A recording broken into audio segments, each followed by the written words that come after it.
House of Building, episode 2. I'm Ricky. And I'm Edwin. Today we're going to be talking about AI. And Labubu.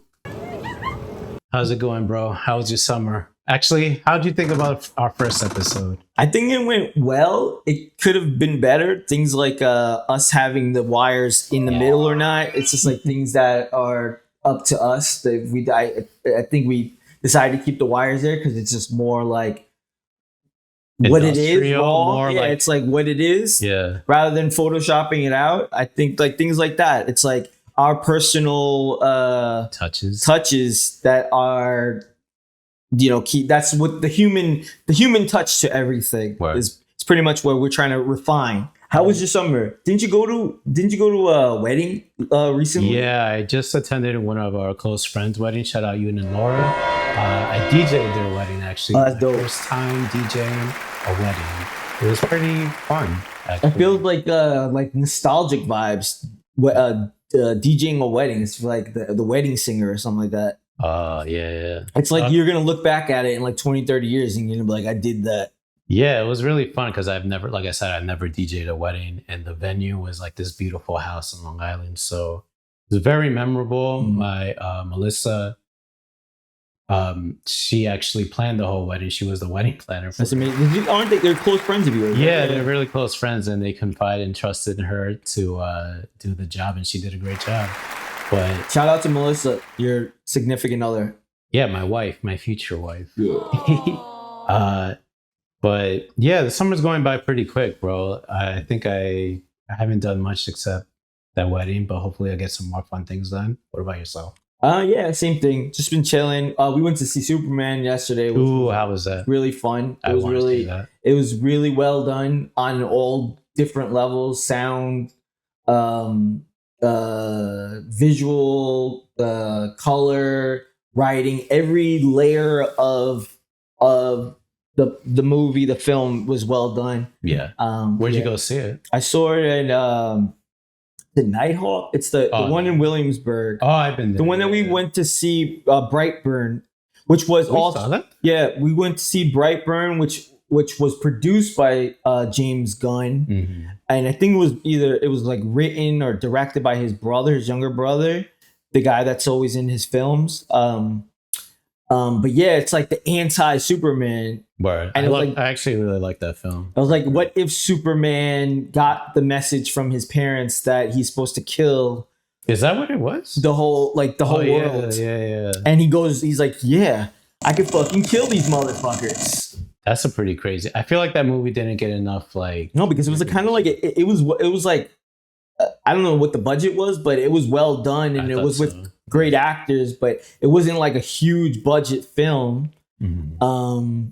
But yeah, it didn't get it was really good. It was a great film, but yeah. So that's crazy. If it had more of a big budget, it would probably have done just as well as Superman. I also remember at the end of that movie, there was like a secret kind of ending where it showed where they're introducing the universe. Other characters, other like fake Marvel or DC like characters. Aquaman, but the bad Aquaman, Wonder Woman, but the bad Wonder Woman. Yeah, they call like Wonder Woman like Witch Woman or something like that. Oh yeah. And then that's like exciting to see that. I want to see that. Well, they can't. They're not gonna continue it because they interviewed James Gunn so many times. He's like, I had partial ownership. About that movie? Yeah. Like, are you gonna do a sequel? And he's like, I had partial ownership of it. And I don't think we're gonna move forward with doing a part 2 or whatever. Oh shit! And now he's like the head of DC, the DC world, cinematic world. So it's like it's crazy how he did that and he did Superman. Yeah. Because he wasn't even had nothing to do with Superman. Right. But it's crazy how these big budget things are like getting ahead in the world, like just like sonically, like audio wise, just the Justin Bieber album just came out and Clips album, and I was listening to them. They're fucking amazing, like sonically, and I'm like, wow, there must have been so much like expensive stuff and like a time and effort and like so many people in the room to make these things so like flawless and like. And then I think about things that have been underfunded or not funded at all, and how they can get that get to that height without that much money, because it's just pure creativity and just doing it for the love of it. And how things like that, oh shit.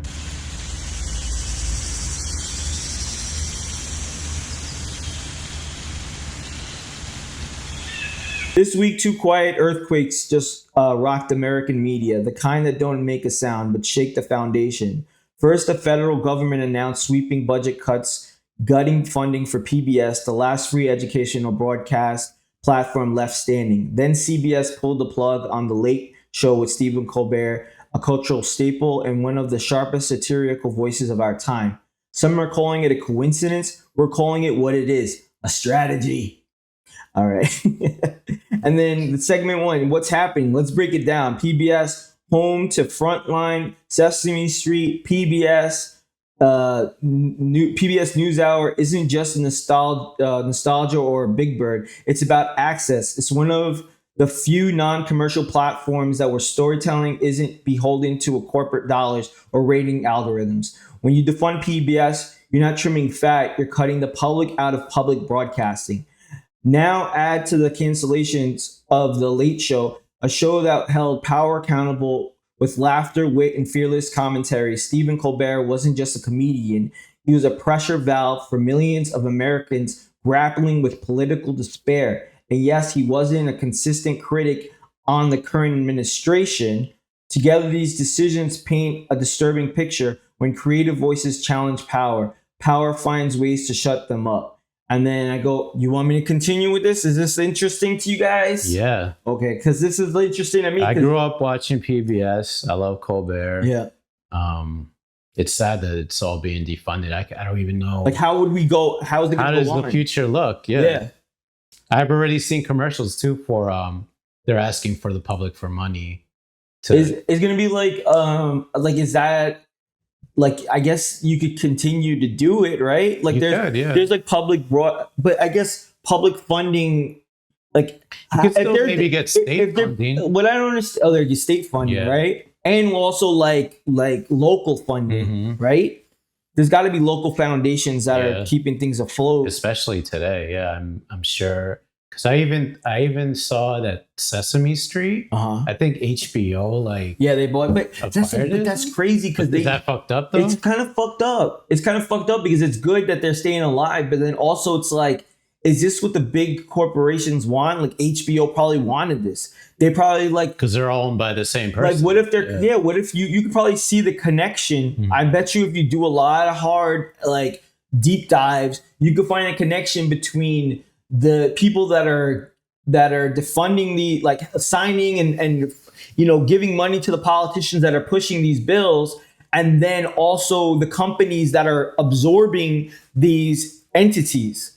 Like, isn't it weird that it's like a hero, it's like a hero in someone's eye that HBO is helping out and taking Sesame Street and giving it a bigger platform, right? But it's also kind of fucked up that it's that a corporation's owning Sesame Street, and what kind of propaganda can be pushed through because the corporation is communicating to kids and not like a public broadcast station that's not funded by $1 billion. You know what I mean? Industry, that's what's fucked up. It's like, the prettiest voices can be maybe are the prettiest voices because they're the most funded, and the most funded voices are the evilest because they're having a whisper in the person that's funding them is whispering what to say in their ear. Ulterior motives. It's like fucking the devil is beautiful, isn't he? Like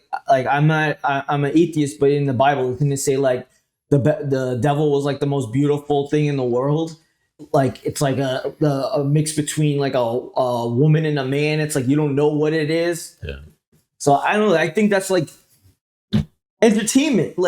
The Superman tackled a lot of hard hitting discussions, but in a fictional way. So it didn't really do harm to anyone's brain. Like people were like, oh, they're talking about Gaza and they're talking about Palestine. They're talking about Palestine, but they're not directly talking about it. So are they really having these discussions, or are they just or is it just a clickbait to get people in the doors? Like there's gotta, you know what I mean? Like everything has, nothing is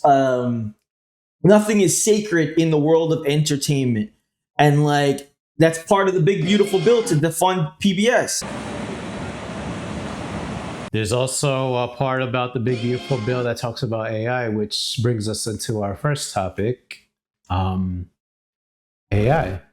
A lot of people don't really know what's going on with AI or are scared of AI or don't even really understand AI to begin with, but it's not a far off concept anymore. It's already here. It's quietly reshaping how we live, how we interact with each other, how we write our emails, how we edit our videos, like what it recommends to us in our social medias. It's been around and it's only getting more and more bigger and becoming more and more smarter. AI is changing the human landscape, not just in terms of what we can do, but who we get to be. As a creative, the more the AI takes on our creative load, I think we're now being forced to like think of certain ways of how we want to put our work out there, right? Yeah. What we want to do, how it's looking. We have more say in that now than ever with all these tools, right?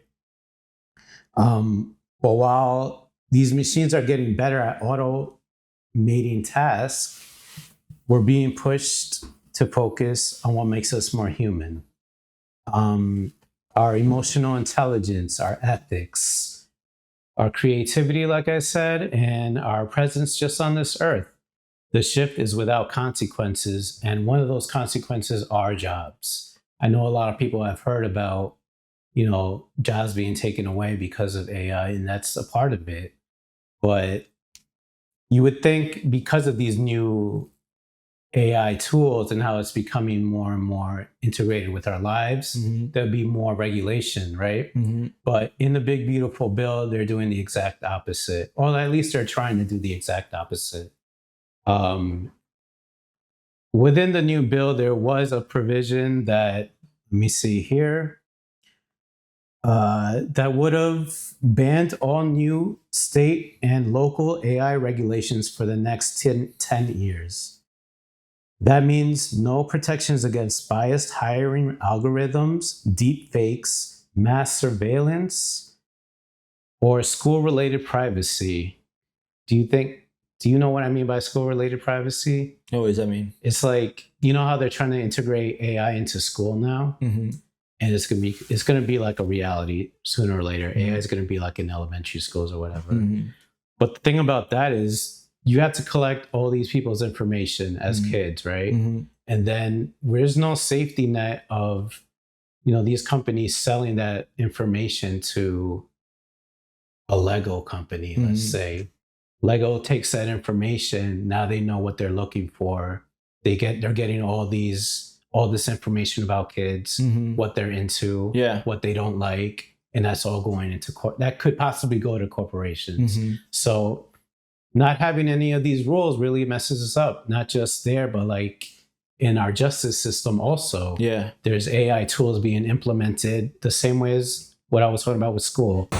Black people being arrested, right? There's like a long history of that because of racial profiling, or like anything within just racism, right? Racism. Okay.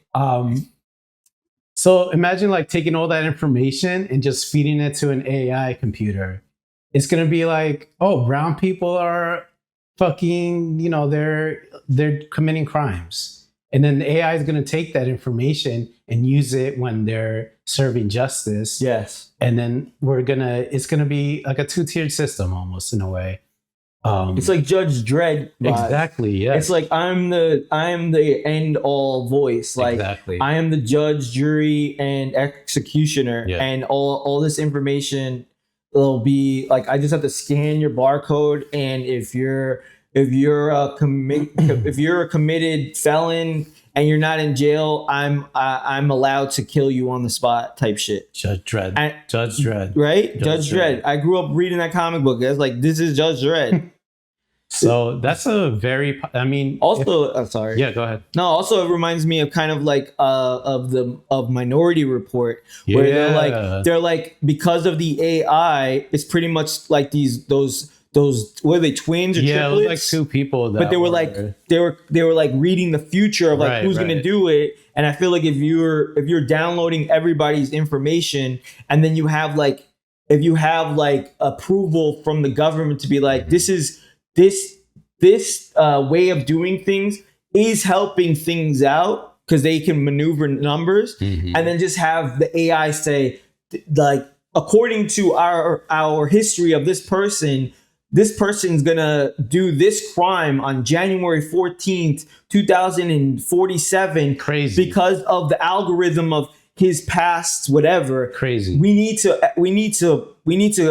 to be a search warrant for this guy to arrest him before he does this crime. Yeah. And it's like because it's signed by the government and the corporations are backing these algorithms. It's just the corporation way of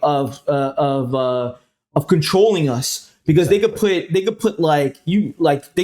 things out on you like to make your algorithm go down. Like, you know what I mean? Yeah. They could like do kind of like a social, like in China, they have a social credit in a way. I saw that that's like in the Black Mirror. Have you ever seen that Black Mirror episode? Yeah. With what's his name's daughter? James what's the guy's name that's from Happy Days? Is it James Cameron? Happy Days? Yeah, James Cameron is like the Titanic. Isn't there redhead? The redheaded guy? Oh yeah, I know who you're talking about. I don't know his name. I forgot his name. Guy with the glasses? Yeah. His daughter was in that episode of Black Mirror where she had like something Howard. Something Howard. Yeah. I'll put it there. Yeah. So his daughter was in the episode where she was talking. She was like, they all had social credit, and it's like your life could be fucked if people are just like discrediting you. Yeah. You could like go to prison for it. It's crazy. It's fucked up, and it's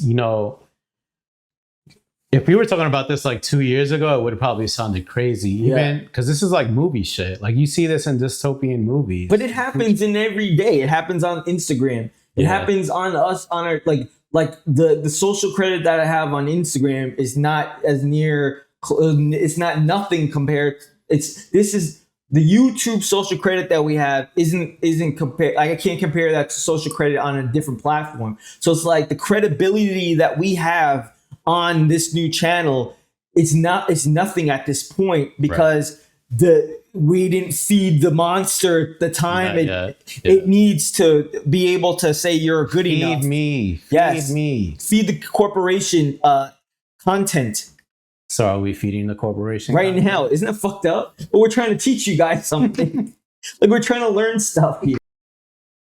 So, thankfully, after major public pressure on the AI portion of the Big Beautiful Bill from civil rights group, AI researchers, and state leaders, the Senate voted 99-1 to strip the ban from the final bill. So that's amazing. It's not happening, thankfully. But the fact that it was even discussed is like a really scary thing, and like they're we were this foreshadowing close to getting into it. Yeah, they're foreshadowing everything they want to do to us. They're foreshadowing that they want robots to take over, with connecting with Elon Musk and him showing us what he can do with robots and how they can. Like they're just foreshadowing, and they're just seeing what they could get. It's like I always say, it's like they're throwing so much shit on the wall.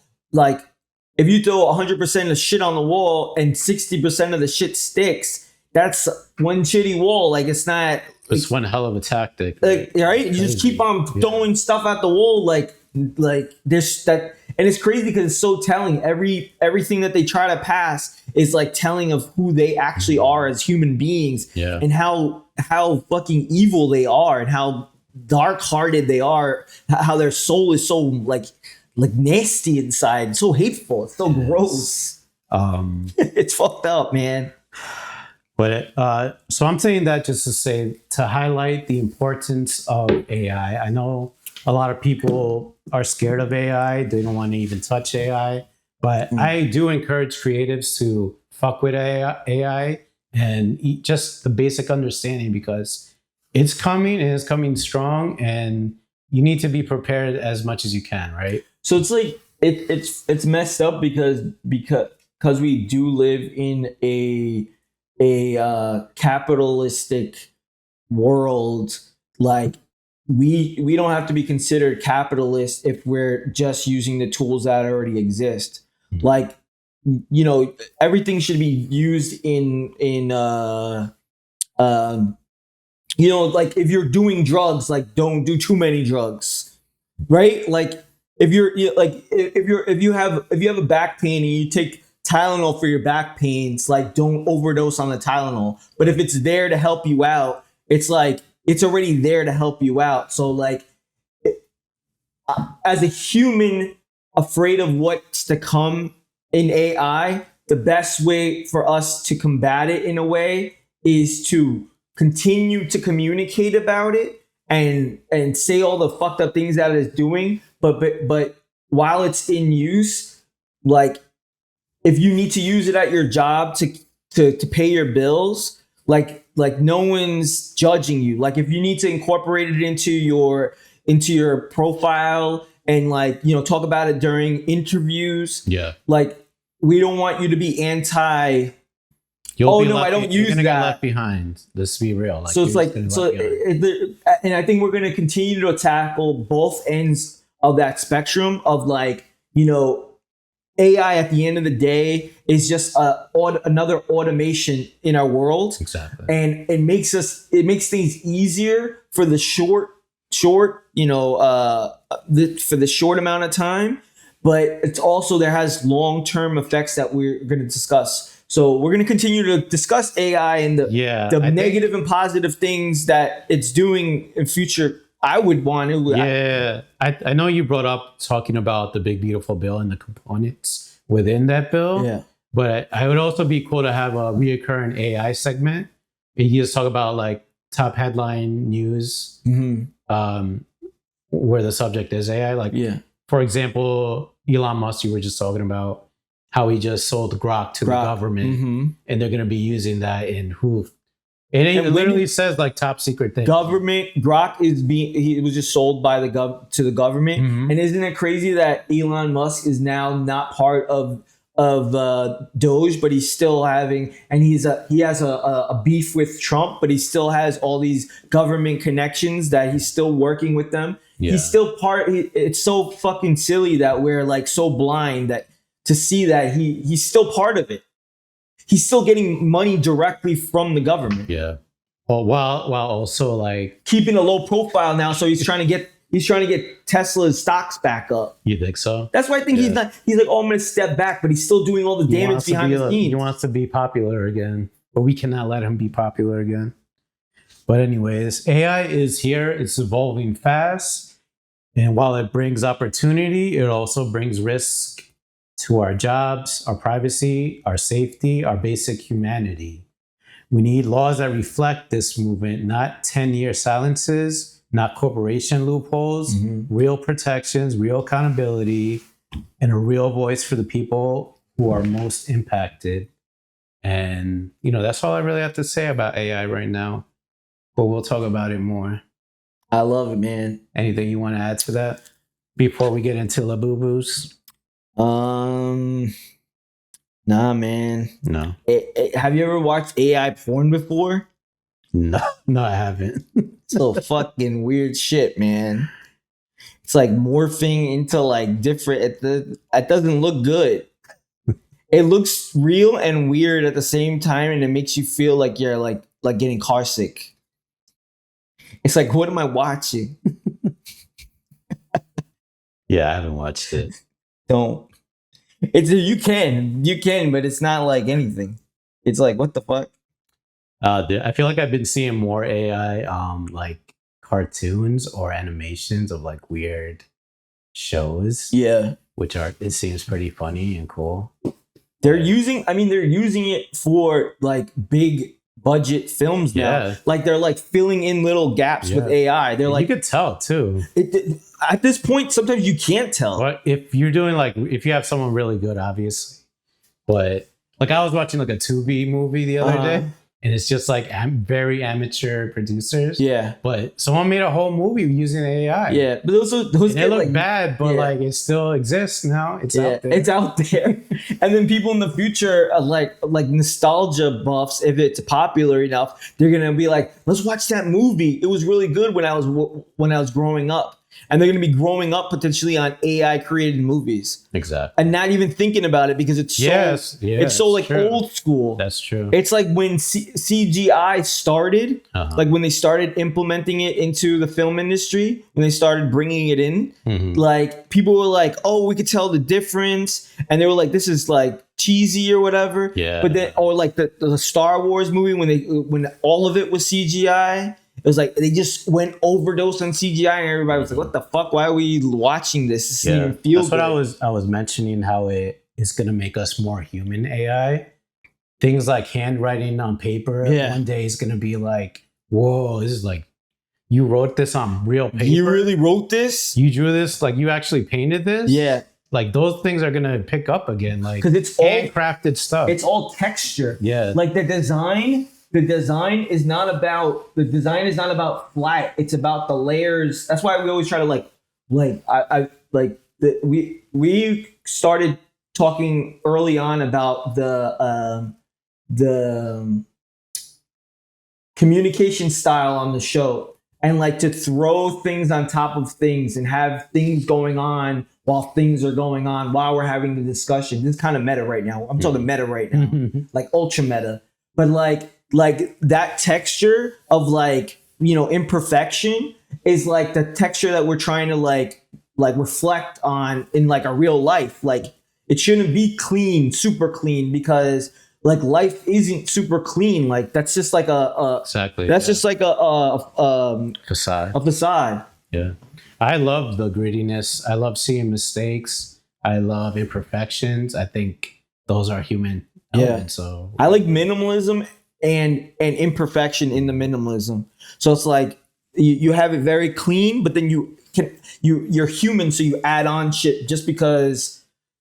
Like we have this is a good example. We had earlier takes, and Rika was like we were saying intros, and I was saying blah blah blah, and then I said and Labubu. He said AI, and he said Labubu, and he had to attach something onto that. And that made it more. We should have just kept it in because it made you it. Could probably attach. You could. I'm gonna stay here. Let's watch that. It just made it more interesting, and then we decided to edit it out. Yeah. And it's just like things like that. We should keep things like that inside. And you've always talked about it. He's like, we should just have it like as pure as possible, as raw as possible, but also like being mindful. But I think that's what we're good at, and we'll get better at it. Yeah. But what was the second segment? Oh yeah, about folk art. This is a great segue to folk art. Who are these guys? Oh, well, these are the little Labubus. Hey, boo boo. Hey, Labubu. That's a little cute boo boo. So, do they have names?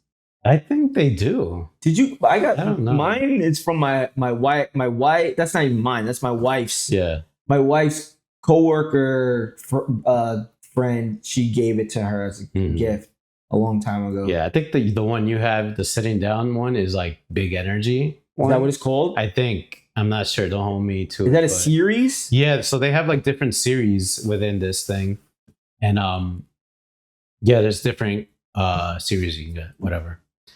But yeah, go ahead. Introduction. Oh yeah, I forgot we're talking about Labubu. I was like, what are we talking about here? All right. Anyway, so yeah,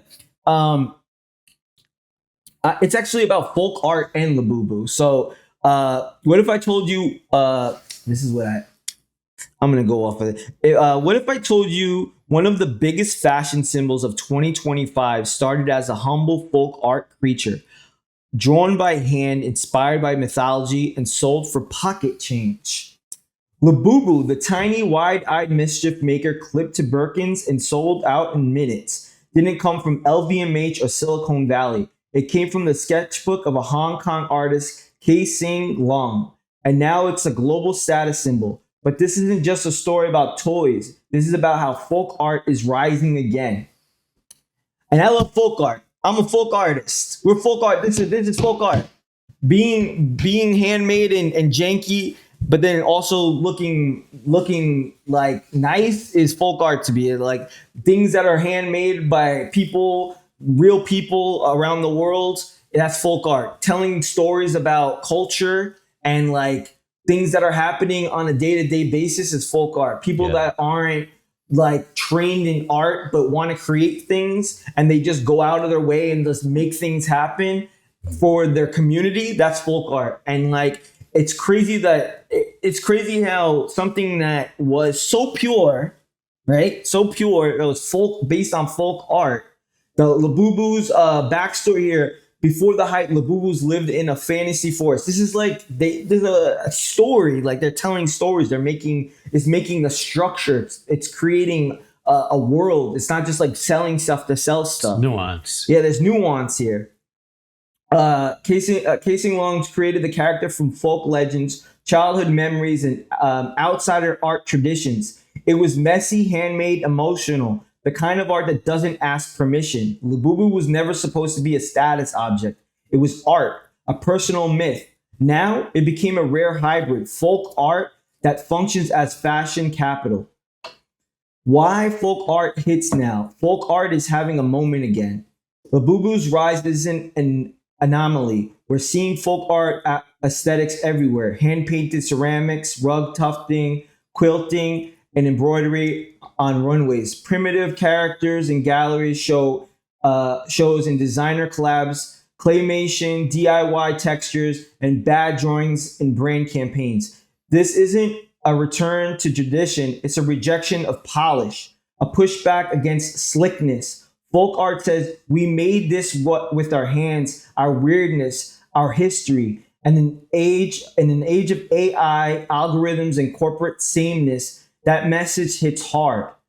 Folk art aesthetics as economic and political responses. In certain economies, in uncertain economies, people value the personal. So in economies that like you don't know what the fuck is gonna happen, you appreciate the personal, like someone coming one-on-one and having a one-on-one discussion with you, because then you feel like there's an anchor there of realness. Like this is actually happening when a world you don't know what's gonna happen. Yeah. It's like having a real discussion, like me taking my time, you taking your time out to talk to me, us talking to each other. That's like in a world where time matters. That's our currency. It's like you're giving me real FaceTime. I'm giving you my actual attention. Right. So like that vibe is baked into there. It doesn't require massive capital. It carries communities, memory, and emotion. And right now in an era of layoffs, burnout, and capitalism, people want objects that feel real. Labubu, like other art toys, gives people access to handmade feelings of art with a touch of whimsy and comfort. It's something to collect and care for, a symbol and a friend. You don't just buy a Labubu, you connect with it. From soft power to soft aesthetics, we're watching the aesthetics of resistance soften, but not weaken. Folk-inspired art is rising not because it's cute, but because it's coded with rebellion. It doesn't follow commercial values. It doesn't beg for approval. It often comes from artists outside the system. Labubu, like many folk origin pieces, is a quiet protest against what's loud, corporate, and cold. Bro, this isn't just about toys. It's about people looking for meaning in objects again. In the world of fake everything, the folk art is real. Labubu may now be clipped to 5-figure bags, but its soul is still outsider art. And that's what makes it powerful. It bridges folk roots with modern identity, politics, economics, and style. Labubu started as folk art, and it stayed folk art even when it became a collectible. In this moment, when economic anxiety meets cultural burnout, we're turning back to the handmade. And it's fucked up that it's like at this point in the world in 2025, we think of something that's so mass produced as handmade. Like, who are we as a society that like it makes me think this is folk art, but it's not folk art anymore. It's something other than folk art. Is it because of its popularity? Because of the popularity, it made it its own monster. Now it's like $1 billion franchise or whatever, entity, whatever you want to call it. So it's like something that's so pure in the beginning when money's pumped into it, this thing can be doing collaborations with the wrong side of history in the future. They can be doing collaborations. I mean, they're done with Coca-Cola. Exactly. And Coca-Cola is one of the biggest monsters in the world. It's crazy how everything is, you think of it as this, and then there's so many nuances to things. Yeah. So it's like thinking about the Ninja Turtles before they were a cartoon show. Did you ever read the comics? No, I didn't. They were so deep, like dark and like so cool looking. Really? Like they were scary looking. And then they refined them, and their cheeks are smooth, and they have to be more appealing to little kids. Yeah, so they're like, hey guys. Yeah, I think like the Seth Farland or Seth Rogen. Seth Farland, who's the director, the actor, comedian, the comedian guy. Seth Rogen is Family Guy, I think. Seth Meyers. Seth Meyers is who's the other guy? The guy that did Pineapple Express. He did the Ninja Turtles. That's Seth Rogen? Isn't that Seth Rogen? Let's see. Or Seth Rogen. Yeah, Seth Rogen is the guy. Yeah. He's the one that does the weed company, right? The pot house plant. Yeah. He did a great rendition of the Ninja Turtles where it I didn't see that one. Yeah. Brings the history of it where it's like dingy and edgy, but then also cutesy and like young. Ooh, yeah. Yeah, it's really good. It came out like a few years ago. Yeah. It's really well done.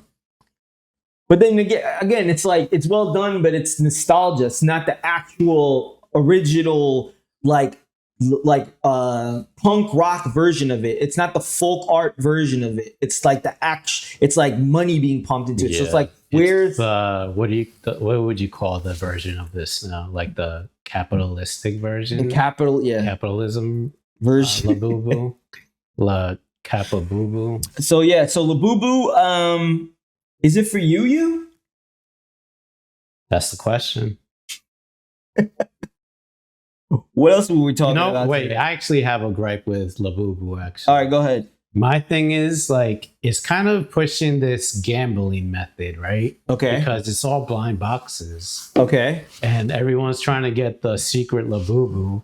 So there's secret Labubus? Yeah, so that's the whole thing. It's a blind box. You don't know what you're getting in this blind box. Yeah. And the ascent, well, it's kind of like Pokemon thing. Yeah, exactly. But yeah, exactly. And there's all like the same special thing. Pokemon cards. Yeah. And there's you don't know what you're gonna get. Unique Labubu. You gotta catch them all. Gotta catch them all. I didn't even my know thing about it is like kids are just buying. Well, their parents are buying like all these. I guess it's not just kids anymore, but no, everyone's just buying these boxes and they're gambling, trying to find the. Are they really just going like this? Like. Yeah, I mean, that's how I got my Labubu. Someone was trying to get like a certain one and they have all these other ones on the side because they're looking for a certain one. And they're selling all the ones that they don't want. Fun. So that's my personal thing. I think it's just... And then there's this other thing about Labubu's connected to like the devil or satanic worship. Well, isn't it like focused on like it's a monster? It's like Pocket Monster. Is that the nuance behind it? I don't know. Yeah, like, it's supposed to be like this little elf like monster thing that he created. But it's the same thing with Pokemon. Like if you speak to like a hardcore religious person, they'll find negativity in that. But then you talk about something that's happening in the real world where people actually dying, they're like, I don't want to talk about that. Like, let's not talk about that. Yeah, let's not talk about how those people are evil. Let's talk about cartoon characters. Let's not talk about FC files either. Yeah, exactly. Let's not talk about child prostitution. Let's talk about Labubus. Yeah, let's talk about Labubus.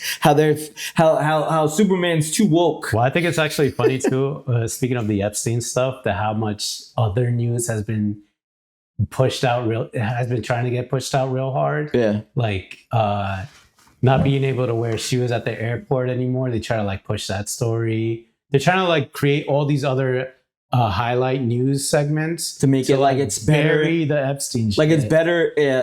It's like the world is getting better. Trump wants to put sugar, pure cane sugar. Exactly. Instead of corn syrup or whatever. Yay! Make America better again. Or just go buy the bottled one. It's like shut up.